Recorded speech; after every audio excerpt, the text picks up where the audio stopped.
ত্রেতা যুগ তখন প্রায় শেষের পথে। দুই ভাই যাদের তপস্যায় একসময় কেঁপে উঠেছিল ত্রিলোক, অমরত্ব লাভের আশায় শুরু করেছিল ভয়ঙ্কর সাধনা। তারা চেয়েছিল অমর হতে, কিন্তু তাদের সেই আকাঙ্ক্ষায় প্রথমে সাড়া দেননি দেবাদিদেব মহাদেব। এরপর থেকে তারা শুরু করল আরও কঠিন তপস্যা। প্রথমে দীর্ঘকাল তারা ধ্যানস্থ হয়ে বসে রইল। ধীরে ধীরে তাদের সারা শরীর ধুলো, মাটি আর পাথরে ঢেকে গেল। মনে হচ্ছিল যেন দুটি জীবন্ত মূর্তি, কিন্তু তাতেও থামেনি তাদের সাধনা। এরপর তারা প্রজ্বলিত করল এক বিশাল অগ্নিকুণ্ড। সেই অগ্নিকুণ্ডে মাথা নিচে আর পা উপরে করে ঝুলে তপস্যা করতে শুরু করল। আগুনের তাপে দগ্ধ হচ্ছিল শরীর, তবুও নির্বিকার চিত্তে চলেছিল মহাদেবের আরাধনা। তবুও যখন দেবাদিদেব তাদের ইচ্ছে পূরণ করলেন না, তখন তারা শুরু করল আরও ভয়ঙ্কর এক তপস্যা। নিজেদের শরীরের মাংস কেটে যজ্ঞের আগুনে নিক্ষেপ করতে লাগলো তারা। ক্রমশ তাদের শরীর শুকিয়ে কঙ্কালের মতো হয়ে গেল। অবশেষে ভক্তদের এমন আহ্বানে সাড়া না দিয়ে থাকতে পারলেন না মহাদেব। তিনি তাদের সামনে আবির্ভূত হলেন। তখন দুই ভাই তার কাছে প্রার্থনা করল অমরত্ব। কিন্তু মহাদেব তাদের অমরত্বের বর দিলেন না, বরং তিনি তাদের এমন এক বর দিলেন যার ফলে দেবতা, দানব কিংবা কোনো পুরুষই তাদের হত্যা করতে পারবে না। এই বর পাওয়ার পর তাদের শক্তি হয়ে উঠল ভয়ঙ্কর। অল্প সময়ের মধ্যেই তারা দেবতাদের পরাজিত করে স্বর্গ দখল করে নিল। দেবতারা স্বর্গ ছেড়ে পালাতে বাধ্য হলেন। পরাজিত দেবতারা তখন স্মরণ করলেন সেই মহাশক্তিকে, যিনি অতীতে মহিষাসুরকে বধ করেছিলেন। তারা হিমালয়ে গিয়ে দেবীকে স্তব করতে শুরু করলেন। এই সময় পার্বতী গঙ্গা স্নানের উদ্দেশ্যে সেখানে যাচ্ছিলেন। দেবতাদের স্তব শুনে তিনি জানতে চান কাকে ডাকা হচ্ছে। ঠিক সেই মুহূর্তে তার শরীর কোষ থেকে এক দিব্য শক্তির আবির্ভাব ঘটে। এই দেবী পরে জগতে পরিচিত হন কৌশিকী নামে। এদিকে অসুররাজের সেনাপতি চণ্ড ও মুণ্ড হিমালয়ে সেই দেবীর অপরূপ রূপ দেখে বিস্মিত হয়ে যায়। তারা গিয়ে অসুররাজকে জানায় হিমালয়ে এক অপরূপ সুন্দরী দেবী বিরাজ করছেন। তারা শুম্ভকে বলে, আপনি তো ইতিমধ্যে দেবতাদের সমস্ত ঐশ্বর্য দখল করেছেন, তাহলে এই দেবীর মতো রমণী রত্নকে গ্রহণ করছেন না কেন? এই কথা শুনে অসুররাজ তার দূত সুগ্রীবকে দেবীর কাছে পাঠালো। দূত দেবীর কাছে গিয়ে বলল, শুম্ভ ত্রিভুবনের অধিপতি, সমস্ত শ্রেষ্ঠ বস্তুই তার গৃহে আছে, অতএব আপনি তার কাছে গমন করুন। দেবী তখন মৃদু হাসলেন। তিনি বললেন, আমি একটি প্রতিজ্ঞা করেছি, যে ব্যক্তি যুদ্ধে আমাকে পরাজিত করতে পারবে এবং আমার অহংকার ভঙ্গ করবে, শুধুমাত্র সেই ব্যক্তি আমাকে গ্রহণ করতে পারবে। এই উত্তর শুনে ক্রুদ্ধ অসুররাজ প্রথমে পাঠালো তার সেনাপতি ধূম্রলোচনকে, কিন্তু দেবীর এক হুঙ্কারেই সে ভস্ম হয়ে গেল। এরপর শুরু হলো ভয়ঙ্কর যুদ্ধ। দেবীর ক্রোধ থেকে আবির্ভূত হলেন কালী। তিনি অসুর সেনা ধ্বংস করে চণ্ড ও মুণ্ডকে বধ করলেন। এরপর এলো ভয়ঙ্কর অসুর রক্তবীজ। তার শরীরের রক্ত মাটিতে পড়লেই নতুন অসুর জন্ম নিচ্ছিল, কিন্তু দেবীর নির্দেশে কালী সেই রক্ত পান করে তার শক্তিকে শেষ করে দেন। শেষে যুদ্ধে নিহত হল নিশুম্ভ। তারপর দেবীর সঙ্গে এক ভয়ঙ্কর দ্বন্দ্বযুদ্ধে অবতীর্ণ হল শুম্ভ। অবশেষে দেবীর হাতে ধ্বংস হলো তার অহংকার। শুম্ভের পতনের সঙ্গে সঙ্গে ত্রিলোক আবার শান্ত হলো। দেবতারা আনন্দে দেবীর স্তব করতে লাগলেন। গন্ধর্ব অপ্সরা গেয়ে উঠল বিজয়ের গান। এভাবেই দেবী দুর্গা সংহার করেছিলেন দুই অসুর ভাই শুম্ভ ও নিশুম্ভকে।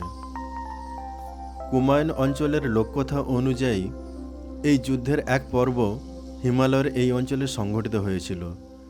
যুদ্ধের পর দেবীর শক্তিরূপে এখানে স্থায়ীভাবে অবস্থান করেন।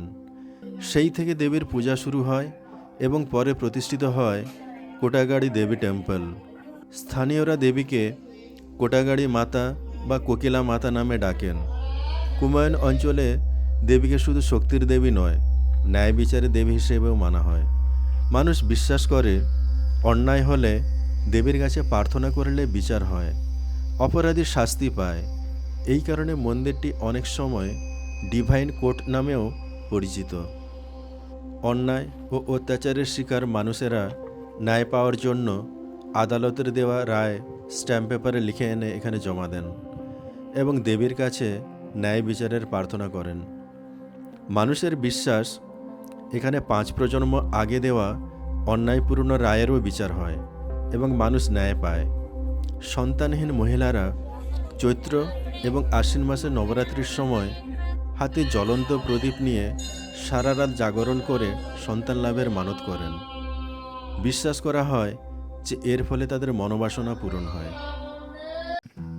চৌকরি থেকে আমার পরবর্তী গন্তব্য ছিল ভগবতী মাতা অর্থাৎ কোটাগাড়ি দেবী টেম্পল। হোটেলের ছেলেটাই আমাকে এই জায়গাটার কথা বলেছিল। সকালে ব্রেকফাস্ট করে চেক আউট করলাম আর লাগেজটা ওর কাছে রেখেই বেরিয়ে পড়লাম। প্রথমে কিছুটা পথ গাড়িতে গেলাম লোহাথল পর্যন্ত। তারপর শুরু হলো হাঁটা ঘন জঙ্গলের ভেতর দিয়ে। কেউ একজন বলেছিল মন্দিরটা খুব কাছেই, কিন্তু পাহাড়ে কাছেই কথাটার মানে সবসময় এক নয়। পরে বুঝলাম সেটা আসলে প্রায় 10-12 কিলোমিটার দূর। কিছুটা হাঁটার পর একটা বোলেরো গাড়ি পেলাম।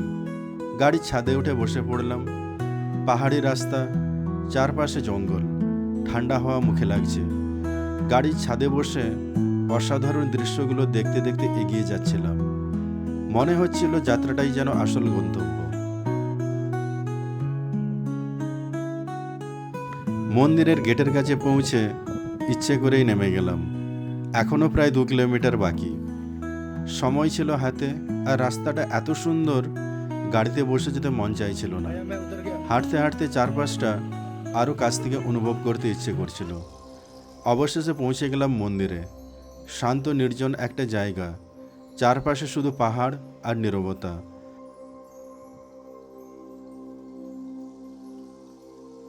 পুরো মন্দিরটা ঘুরে দেখার পর সিঁড়ির ওপর এক স্থানীয় মহিলাকে বসে থাকতে দেখলাম।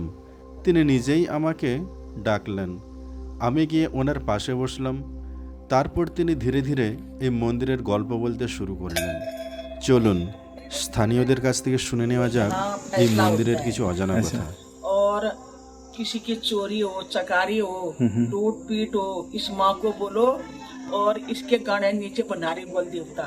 फिर माँ को कहो हम ऐसा होगा तो ऐसा करेंगे उसके लिए। फिर यहाँ तुम भेड़ गाड़ चढ़ाओ, कोई सोने चांदी के गहने बनाते हैं, कोई बिजनेस के बारे में आता है, कोई संतान के बारे में आता है, हर इच्छा पूरी करती है। नीचे कोई बकरी देते हैं, कोई वहाँ उनके नाम की खिचड़ी बना देते हैं। अच्छा अच्छा। अब जैसे आप जिसका मनोकामना पूर्ण होता है जब मनोकामना पूर्ण हो जाएगी। अभी आप जाओगे ना रास्ते में पुल के पहले एक मंदिर है, छोटा सा, काले कपड़े हाँ मैं देखा। हाँ। वहाँ पर थोड़ी खिचड़ी चढ़ाना। अच्छा अच्छा।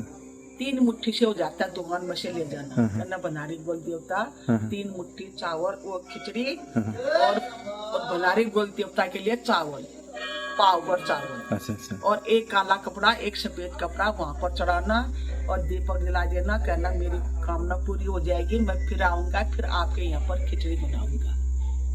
है ना, खिचड़ी बना के तुम भली पूरे गांव को खिलाओ या 2 को खिलाओ, है ना, खुद देवता को खिलाओ, आपकी मर्जी है। अच्छा अच्छा। और कामना अवश्य पूरी करती है माता। अच्छा अच्छा। ये तो सुना, वो भाई जो है वहाँ जहाँ रुके हैं हम, वो भाई अभी बोला ऐसे किसी का भी मतलब मनोकामना पूरा करते हैं माँ जी, माता जी ने। तो वही मतलब ये तो बहुत ही माँ जी के मतलब कृपा है, तो माँ की कृपा हम लोग और भाग्यवान हैं। इनका नाम घर में से लेते रहना। अच्छा। जय कोटगाड़ी देवी, क्या कहेगा? जय कोटगाड़ी, तभी कष्ट आओ, जय कोटगाड़ी देवी। सुबह शाम 2 अगरबत्ती लगा या दीपक जला दो। अच्छा अच्छा।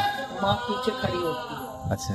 और चोरी चकारी मत करना, सच्चाई पर ये नहीं माता, वो तो मेरा, मैं ऑफिस में काम करता हूँ, उसमें ऑप्शन भी नहीं है। सच्चाई पर माता तुम वो लाखों का मुकाबला के लिए करो, अच्छा अच्छा। जब सच्चाई करोगे तब। हाँ सच्चाई तो मानता हूँ मैं।